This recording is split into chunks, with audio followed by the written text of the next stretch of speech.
Selamat datang di Cukup Channel Jendela Dunia. Obrolan kali ini tentang filsafat spiritual dari Raden Mas Panji Sosrokartono tentang murid gurune pribadi. Monggo Mas Tono. Nah, ini yang melanjutkan dari pembahasan kita tentang ajaran Raden Mas Panji Sosrokartono atau beliau sebagai kakak dari Raden Ajeng Kartini. Ini sebenarnya ajarannya ini yang menginspirasi saya. Ini kan kalau dijelaskan dengan kata-kata sebenarnya ya nggak banyak juga. Cuma ini lebih ke praktek sebenarnya ini kan. Jadi kan ajarannya ini adalah murid gurune pribadi, guru muridnya pribadi, pamulangan sengsarane sesami, ganjarane ayu lan arume sesami. Jadi kalau diartikan ini adalah ya murid gurunya si pribadi, guru muridnya si pribadi. Pengajaran dan kesengsaraannya istilahnya sama-sama dilalui. Terus ganjaran itu apa istilahnya ya kebaikannya dan segalanya itu yang bagus-bagus ya akan dialami secara bersamaan. Nah, kalau kita bicara soal guru itu apa sih kan? Guru itu kan kalau yang secara umum itu kan itu dia sebagai pengajar gitu kan. Cuma kan ada istilah lain, guru itu kan yang utama ya, seperti istilahnya kalau di Soko guru itu kan kalau yang di Jugu itu kan dia kan letaknya 4 di tengah itu kan berarti kan dia soko yang utama gitu kan. Ada juga kan kalau guru itu kan istilah sekarang itu kan digugu ditiru gitu kan. Jadi segala apa yang ajarannya beliau atau mungkin segala perilaku beliau itu yang patutlah untuk ditiru. Ya jangan guru itu wagu tur saru itu ya jangan gitu. Terus kan balik lagi kalau murid gurune pribadi. Nah, pribadi itu apa? Pribadi itu kalau menurut tafsiran saya itu kalau di bahasa Inggris kan itu self ya. Jadi mungkin ini kalau apa ya? Ego, tapi ini ego yang umum ya kan. Setiap manusia itu kan pasti punya ego gitu kan. Jadi kan bahkan kesadaran kita itu sebenarnya itu ego kan, kesadaran atas tubuh kita itu sebenarnya ego yang istilahnya masih didasari atau dibalut dengan pikiran dan rasa milik. Nah, kalau murid gurune pribadi itu saya kasih contoh begini. Saya ngomong begini, ini atas dasar kemauan saya, ego saya sendiri bisa ngomong seperti ini. Tapi di sisi lain ada kesadaran diri saya ini, si pribadi ini yang juga menyimak gitu. Saya ngomong dengan keinginan dengan ego, tapi di sisi lain ego ini ada ego yang menyimak. Dia sebagai ikut belajar gitu. Jadi ketika saya ngomong dengan ego saya, ya saya belajar dari situ. Nah, terus yang guru muridnya pribadi, nah ini kalau ngomong kalau saya istilahnya spontan gitu. Jadi tanpa saya pengen ngomong, tanpa dengan ego saya, tiba-tiba saya ngomong spontan gitu. Nah pas ngomong itu juga si kesadaran ini, si pribadi ini juga menyimak, juga ikut belajar gitu. Jadi secara umumnya adalah kita ngomong secara sadar atau tidak sadar, si pribadi ini ikut menyimak gitu. Dan itu kita belajar dari situ. Misalnya begini, contoh gitu kan. Saya ya gampangannya menasihati Mas Agung gitu. Mas Agung ini begini. Nah, di sisi lain sebenarnya saya tidak hanya menasihati Mas Agung, saya juga sebenarnya ini ngomong ini untuk diri saya sendiri. Nah, itu salah satunya praktek dari si murid gurunya pribadi ini. Ini memang agak itu gampang gitu. Cuma pada prakteknya itu kan saya sendiri mengaku ini nggak lulus pelajaran seperti ini. Susah. Remedi berkali-kali udah. Saya itu kenal ajaran Sosro Kartono itu udah sekitar tahun 2003 apa ya, tahun 2004 itu saya mengetahui ajaran itu, sampai sekarang itu 2021 ya segini lagi. Ini kalau cerita pengalaman saya ini sebagai awalan gitu. Mungkin Mas Rino atau Mbak Sulis ada yang mau nambah sih. Jadi kadang itu kasusnya itu gini, kadang ketika kita memahami sebuah ajaran itu, kadang kita perlu trigger atau perlu mencontoh dari perbuatan orang lain untuk lebih memahami tentang ajaran itu. Salah satu hal itu tadi itu ada cerita lucu sih, bukan dondor sih, tentang ini botol ini. Kan kalau yang nggak ngerti kan, bukanya gimana? Bahkan sampai lama itu buka yang, cuman kadang-kadang ketika kita dikasih tahu, diberitahu, oh alah ternyata bukanya gini, kemudian kita bisa berkreasi lebih jauh tentang hal itu. Kadang-kadang dalam pengajaran yang sifatnya spiritual, kita butuh pembimbing itu untuk men-trigger sesuatu hal yang kadang-kadang kita tidak ada referensi sama sekali untuk hal itu gitu. Kemudian untuk guru murid pribadi itu ada sih. Kalau saya pribadi sih ada beberapa hal yang mengenai mungkin dua hal ini sangat berbeda untuk menerjemahkan dua hal itu. Anggap yang umum, kalau yang umum biasanya saya mengatakan sebenarnya guru pribadi itu apa sih? Ego. Kenapa? Karena kalau egonya lagi naik, jadi guru nggak mau tuh diajari orang lain. Apa yang salah? Tapi nek ego ini bisa turun, dia jadi murid, dia bisa diajari orang lain. Itu pemaknaan yang pertama. Maksudnya itu pemaknaan secara yang berbeda dengan satunya. Kalau yang satunya itu pemaknaannya lebih ke spiritual. Jadi sebenarnya lebih berhubung sama yang konten yang kemarin yang tentang Sugita Bobondo itu. Jadi ketika memang sudah menemukan guru itu yang membimbing itu, akhirnya ketenangan kita jadi jauh lebih tenang. Kenapa kok saya sampai berpikir seperti itu?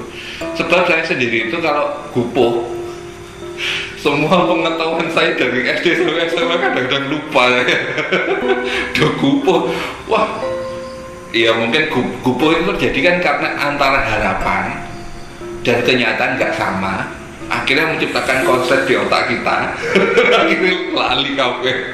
Karena nggak penting itu. Iya, sampai kanan kiri itu lupa, kita mau jalan kemana lupa. Kadang-kadang sampai istilahnya jadi gila, dalam tanda kutip lupa ingatan lah, lupa itu ya karena gupuh tadi. Makanya karena ketidaktenangan itu kadang-kadang kita malah jadi kacau balau. Makanya kadang-kadang ketenangan sendiri itu di beberapa aliran itu dianggap yang utama. Tenang itu kalau dalam bahasa Jawanya disebut tentrem, bukan happiness, tapi tentrem itu bukan happiness dan bukan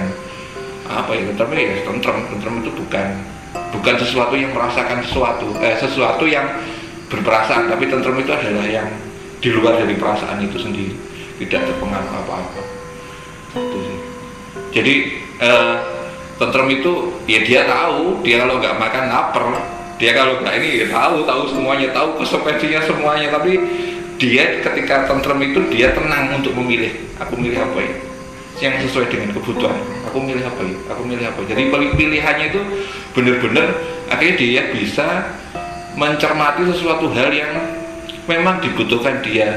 Kan kadang kita butuh itu kan, kalau dalam ajarannya Surya Mentara kadang-kadang butuh itu kan karena pikiran, karena orang lain, karena perasaan atau karena apa. Kalau dalam Surya Materi kan mengajarkan hal itu, tapi di satu sisi Surya Materi sendiri juga mengajarkan tentang itu. Ketika orang itu tentrem, dia benar-benar paham, oh aku sebenarnya butuh ini, oh ini nggak perlu, oh ini belum, sama kayak lapar sendiri itu sebenarnya dipicu oleh apa. Karena aku pengen makan ini atau butuhnya untuk hidup, itu kan beda-beda gitu.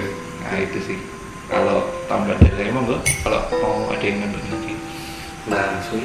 Apa ya? Di sini disinggung adalah murid gurune pribadi dan guru muridnya pribadi. Sebenarnya kalau dicerna secara lebih sebenarnya semuanya itu muridnya pribadi. Ya, gurune ya muridnya pribadi. Akhirnya muridnya gurune ya pribadi. Ya, berarti semuanya kan muridnya berguru pada pribadi. Ya. Nah, lalu yang kita kupas adalah pribadi. Nah, pribadi itu sebenarnya apa? Nah, lalu kita beranjak ke diri pribadi itu gaduhan itu kan diri pribadi. Nah, kita pisah. Kalau di saya ini kita pisah. Cenderung ego kemanusiaan kita itu ada di diri. Makanya ada bela diri, ya, unjuk diri. Dirinya yang diunggulkan, inilah ego kemanusiaan. Nah, pribadi itu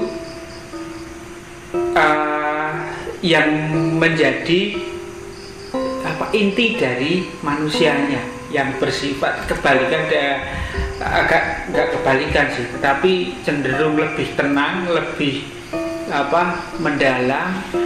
Kalau dalam bahasa lainnya itu mungkin bisa, ini merupakan pancaran dari Yang Maha Kuasa. Kalau di dalam aliran tertentu mungkin ini pancaran sinar Allah atau pancaran sinar Tuhan yang di manusia. Makanya seorang guru yang muridnya pribadi, artinya gurunya itu berguru pada pribadinya itu, maka akan menghasilkan murid yang berguru pada pribadinya.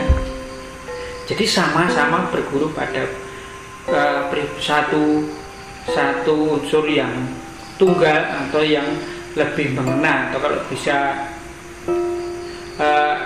pribadi itu bisa dikatakan adalah ajaran atau petunjuk dari Tuhan, atau wakil dari Tuhan itu adalah merupakan pribadi, maka baik gurunya maupun muridnya itu berguru pada sosok yang sama. Tapi kenapa kok guru dan dibedakan dengan murid? Karena murid itu pun secara harafiah merupakan murid sang guru. Tetapi sang guru ini juga tidak murni hanya memberi pelajaran di atas manusiaan ini, atas bleger ini, atas keduniaan ini.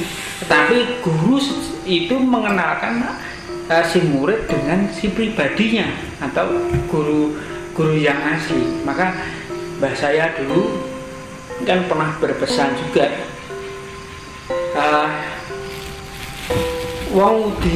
orang yang belajar ilmu itu harus berguru, sebab tanpa guru tidak jadi, karena tanpa guru tidak akan jadi. Nah, tapi gurunya ini, keterangan si Mbah ini yang saya terima itu, gurunya ini perlu dipertanyakan. Sebenarnya nggak mesti guru itu wujudnya manusia, kan gitu. Tidak harus fisik. Nah, guru sejati itulah yang disebut pribadi. Jadi siapa yang berguru pada pribadinya, dia bertemu dengan sang guru sejati. Artinya ada wakil Tuhan, wakil Allah, wakil Tuhan itu, dia berguru pada yang satu itu. Nah, kalau sudah berguru pada itu, berpisah sama gurunya pun, guru badani ya, berpisah dengan guru yang disebut ragawi atau apa ya, terpisah pun tetap sama hasilnya, karena yang berguru pada sang pribadinya atau guru sejatinya itu yang menurut tanggapan saya bisa saya urai begitu. Maka sambungannya dari tadi konten yang kemarin bahwa Sugih Tanpobono itu satu proses. Nah, prosesnya itu bisa tercapai dengan ini tadi guru pribadi ini. Itu menurut pandangan saya. Mungkin ada yang lain monggo. Ya kalau saya setuju itu Mbak. Jadi untuk memahami murid gurune pribadi guru muridnya pribadi itu yang pertama itu yang harus dikenali dulu adalah pribadinya. Kalau kita nggak tahu pribadinya ya kita tidak tahu bagaimana berguru dan bagaimana menjadi guru kan. Nah ini kalau kembali lagi ke ajaran Raden Mas Panji Sosrokartono kan tentang yang episode lalu itu kan tentang situasi di mana hening ya, di mana tentrem itu artinya untuk menemukan, untuk mencapai atau untuk mengenal pribadi sendiri itu ya harus mencapai dulu ke sana, ke hening dulu, ke tentrem dulu yang dimana tidak ada rasa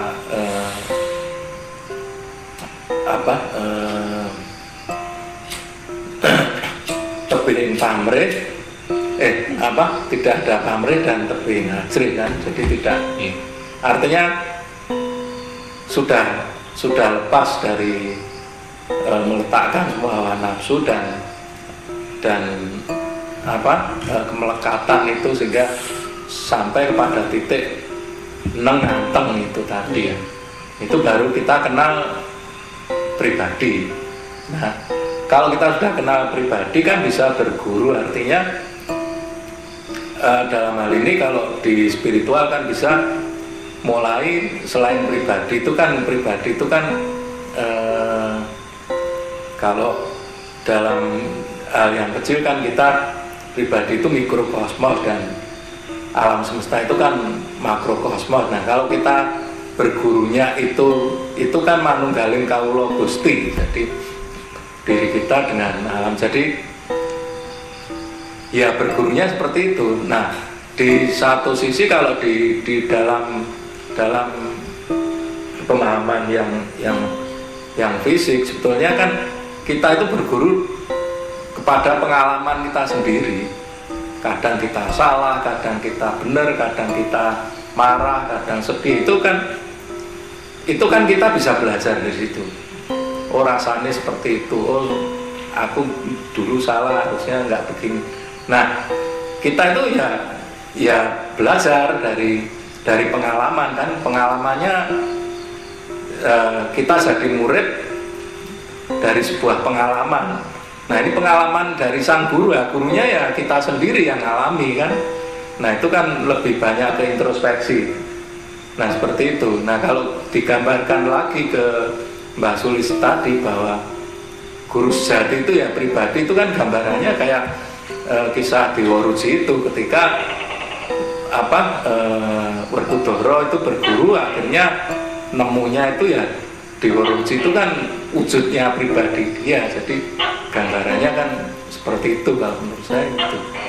Ini menarik Mas. Jadi almarhum kakek saya dulu itu sempat bilang gini ke saya, bilang gini, dan kamu nggak perlu ngerti artinya kata-kataku, yang penting apa arti kata-kataku. Suatu saat kalau sudah waktunya kamu bakal ngerti sendiri artinya apa.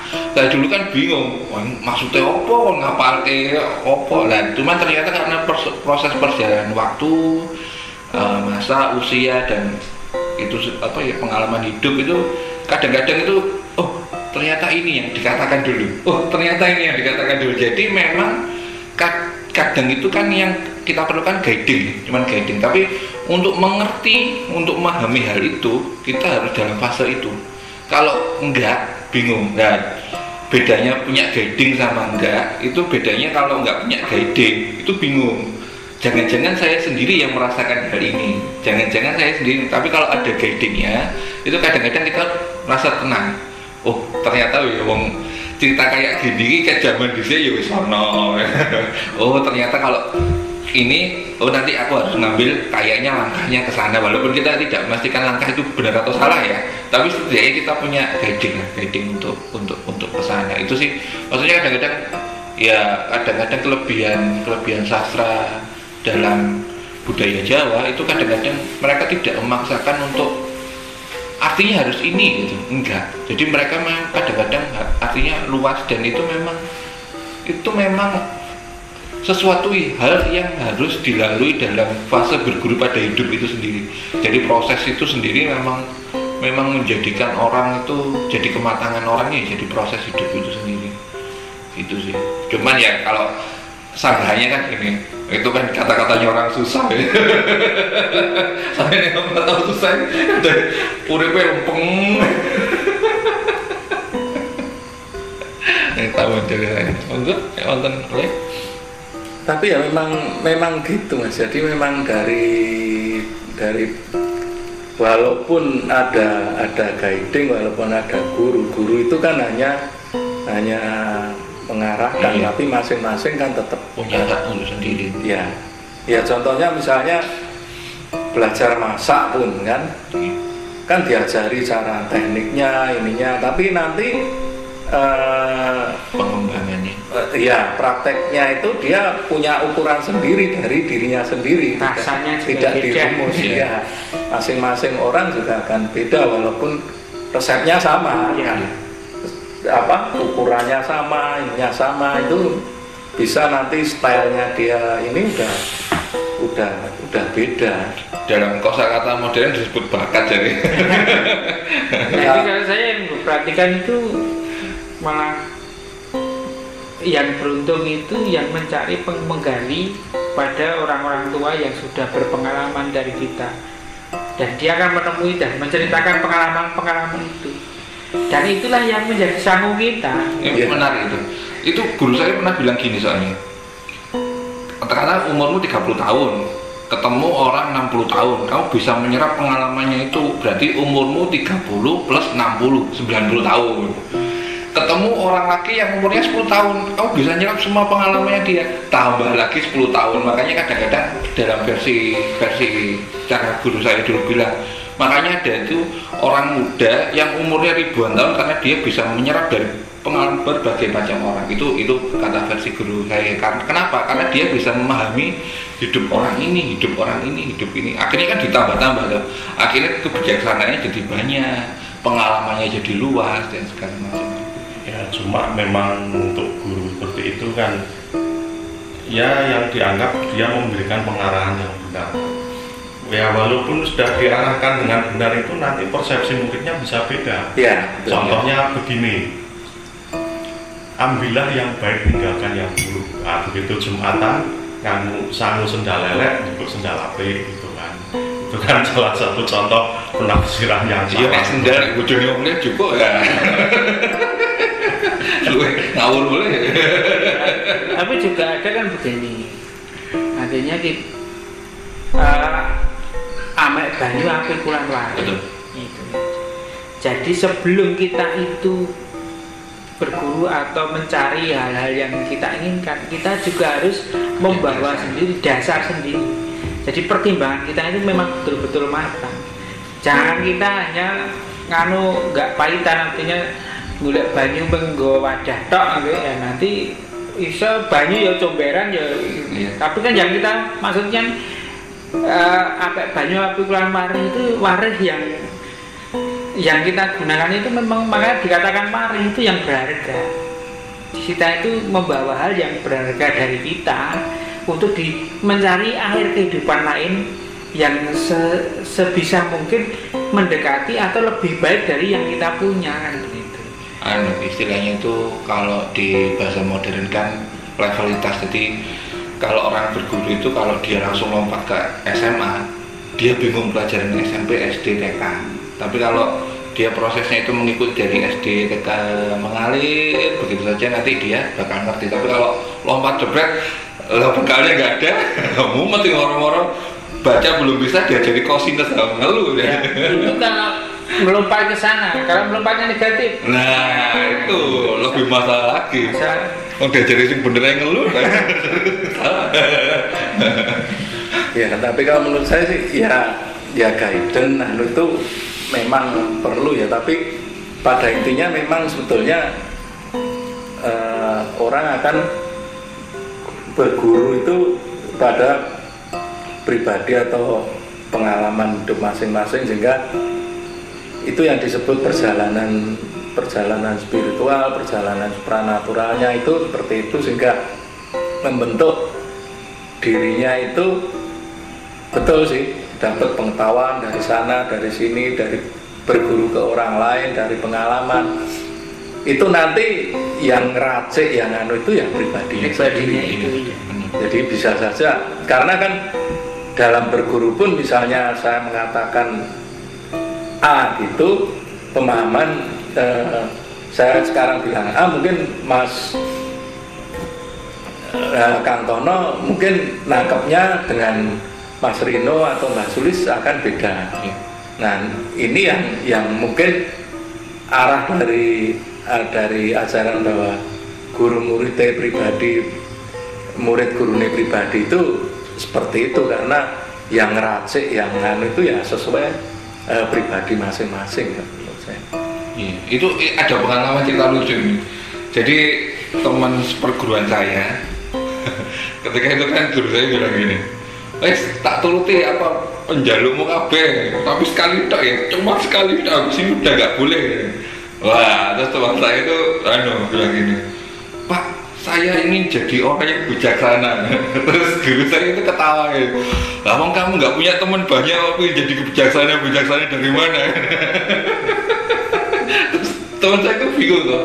Terus merenung beberapa tahun kemudian itu dia baru sadar dalam arti gini, iya, gimana saya kebijaksanaan itu biasanya timbul karena banyak kejadian, banyak proses, banyak menghadapi masalah dan segala macam, dan kadang-kadang itu masalahnya juga nggak timbul dari dirinya pribadi, tapi dari ketemu banyak orang. Nah terus dia pikir, iya, nek kerja kurang akeh kamu udah betul diwicaksana nih.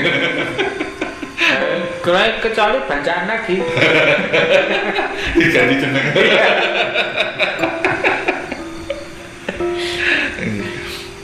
Monggo ada yang nambahin lagi. Kang Tono ada ini lagi. Iya kan, kalau di istilah Jawa itu kan ya mungkin salah satu pencapaian tertinggi istilahnya kan jumeneng kalawan pribadi gitu kan. Atau istilah lain jumeneng mandiri pribadi, itu ya sebenarnya sama itu kan. Jadi kan si pribadi ini kan kalau yang benar-benar yang istilahnya yang penting itu kan, ini ya memang yaitu guru sejati kan. Cuma kan pada permasalahannya kan itu kan dikotori oleh ego dan lain sebagainya kan ya, si pribadi ini kan. Makanya kan kalau istilahnya salah satu untuk membersihkan itu kan seperti kata Mas Rino itu kan, istilahnya kita belajar kebijaksanaan dari orang lain itu juga bisa gitu, dan juga tentunya kan kebijaksanaan atau nganu dari hidup kita sendiri itu kan. Misalnya kan saya pernah kan beberapa kali itu kan, saya itu sebenarnya kan senangnya itu merungok atau mendengarkan kalau ada orang yang banyak ngomong gitu kan, dia cerita dari A sampai Z gitu kan, ya saya dengarkan itu ya saya nikmati, walaupun mungkin dia ceritanya ndaki atau terlalu tinggi gitu kan. Cuma mungkin kan dari sekian ribu kata atau kalimat yang dia ucapkan itu ada beberapa atau ada satu kalimat yang itu untuk saya gitu kan. Dan waktu itu seketika hati saya itu tergerak, gitu loh, ini gua aku ini gitu kan. Jadi kan kalau saya mengistilahkan sendiri ya, itu namanya kan washing pangandikan itu seperti itu. Loh, walaupun dia mungkin nggak sadar kalau itu pesan dia itu untuk saya, cuma saya iya gitu langsung kayak ada tercerahkan gitu loh, walaupun itu dari satu kalimat dari sekian juta atau sekian ribu yang dia ucapkan gitu. Itu saya beberapa kali ngalamin seperti itu. Iya, saya kira itu prinsipnya sama sih sebetulnya kan. Walaupun kita berguru ke seorang guru pun itu sebetulnya juga sama dengan prinsip bahwa guru murid yang pribadi murid gurune pribadi itu. Kenapa? Karena guru juga karena pribadi kita yang memilih gurunya. Betul. Jadi kan cocok ya. Iya. Jadi kan milih itu kan dari pribadi juga menentukan saya tuh mau belajar ini, saya belajar ke ini. Nah, termasuk kita bisa belajar dari apa saja. Seperti Kang Tono tadi cerita, mungkin dari obrolan atau mungkin peristiwa pengalaman orang atau apapun itu kan kita belajar. Artinya kan bahwa itu semangat untuk belajar itu yang perlu dipupuk terus itu. Ada kata-kata yang menarik itu gini. Waktu saya lihat podcastnya Deddy Corbuzier itu itu Pak Dudung itu kan Kasat Sekarang itu bilang gini, kalau hati saya tergerak oleh kata-kata seseorang, saya yakin bahwa yang berkata itu bukan orang itu, tapi Tuhan saya. Kenapa? Karena bisa menggerakkan hati saya. Saya pikir-pikir, iya juga ya. Maksudnya itu kadang-kadang kan kita ketika dengar katanya orang itu magrek gitu kan. Itu kan bisa jadi yang ngomong ya bukan kewadakan orang itu gitu. Maksudnya itu memang ditujukan untuk kita gitu kan. Ya banyak orang-orang yang meyakini hal itu, dan kadang-kadang kan walaupun kita dikatakan daki-daki nih hatinya kita nggak bergerak, malah ngantuk kan. Iya. Nggak nyampe. Iya nggak nyampe. Bahkan sampai berusaha untuk digerakkan. Ya apa? Tapi kadang-kadang itu nggak tahu anak kecil, nggak tahu orang dewasa itu kadang-kadang random banget, dan itu kadang-kadang mager di hati kita bener gitu. Nah itu kadang-kadang kayak katanya Pak Dudung itu, karena setiap orang itu pasti punya Tuhan. Jadi mungkin yang disampaikan itu cuman lewat kewadakan orang itu untuk kita. Yang kenapa makanya kok kita kan tiba-tiba mager. Cuman kan ya kadang-kadang itu tidak terjadi setiap hari sih. Beda-beda kasusnya. Ya, untuk menemukan itu sebenarnya kuncinya satu. Kita mulai bisa memilah dan memilih antara diri dan pribadi. Jangan sampai pribadi ini terkotori oleh kedirian kita atau keegoan. Carilah yang benar-benar murni pribadi. Nah, artinya gimana? Ya kita belajar membedakannya antara diri dan pribadi. Sebenarnya insan yang berbeda kan. Jadi memang harus dibedakan. Selama ada ego kedirian, ego duniawi itu ego kedirian. Kan sebenarnya pribadi itu tidak berego.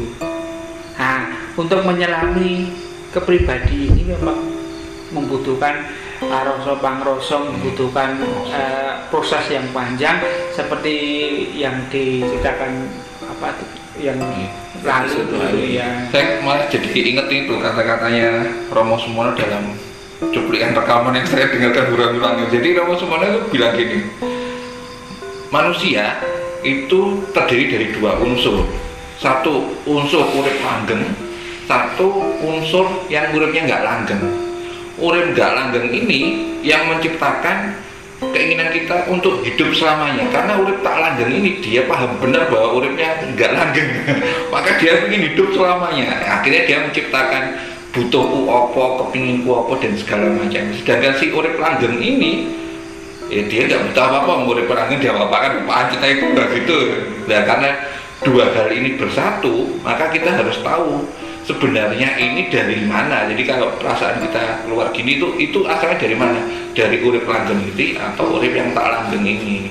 Secara kosmologi kejawen, umumnya orang kejawen mendudukkan posisi urip langgeng ini di atas yang tidak langgeng. Cuman untuk bisa ngerti ini di atas dan ini di bawah itu kan harus kenal yang ini yang mana, yang ini yang mana, kayak penjelasan Mbak Sulis tadi. Ya itu hanya berbeda bahasa. Betul. Penjelasan jangan mirip. Oh, soalnya di kejawen itu banyak gitu. Jadi beda bahasa tapi artinya yes, itu lagi, itu juga gitu. Makanya kalau kita banyak referensi itu jadi lebih menambah wawasan kita. Menambah wawasan kita dalam arti kita jadi lebih paham. Oh ternyata di sana sama, oh ternyata di sana sama. Ya itu yang sebenarnya mendasari kita bikin channel ini. Ya itu sebenarnya ajaran Jawa itu kalau dikupas memang dia seperti ini. Baik, menarik sekali obrolan kita. Kita akan lanjutkan obrolan-obrolan yang menarik tentang spiritual, tentang